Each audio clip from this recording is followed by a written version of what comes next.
নির্বাচন কমিশনে আপিল শুনানির তৃতীয় দিনে ৪১ জনের মনোনয়ন বৈধ হয়েছে। চট্টগ্রাম ৯ আসনের জামায়াতের প্রার্থী AKM ফজলুল হক সহ ২৫ জনের মনোনয়ন বাতিল করেছে নির্বাচন কমিশন। প্রার্থিতা ফেরত পেয়ে কেউ কেউ ৩০০ আসনের রিটার্নিং কর্মকর্তাদের রদ বদল সহ ইসি সংস্কারের দাবি জানান। মানিক শিকদারের রিপোর্ট।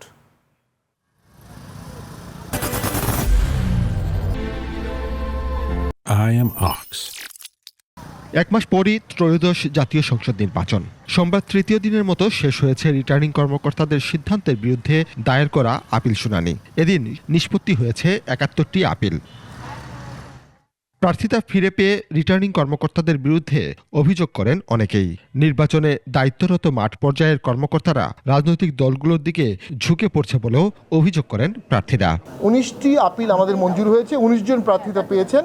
আমার দৃঢ় বিশ্বাস আজকে আরও ২ জনও পাবেন। আমার বৈধ মনোনয়নের বিষয়ে আপিল করেছিলেন, আজ নির্বাচন কমিশন সেই আপিলটি খারিজ করে দিয়েছেন।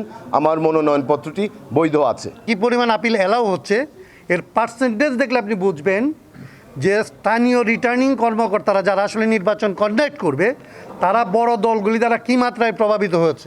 ইসির শুনানিতে প্রার্থিতা ফিরে না পেয়ে আদালতে যাওয়ার কথাও জানান কেউ কেউ।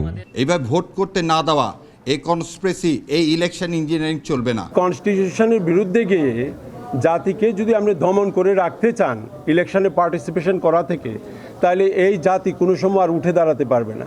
১৮ জানুয়ারি পর্যন্ত ৬৪৫ জনের আপিল শুনানি নিষ্পত্তি করবে কমিশন।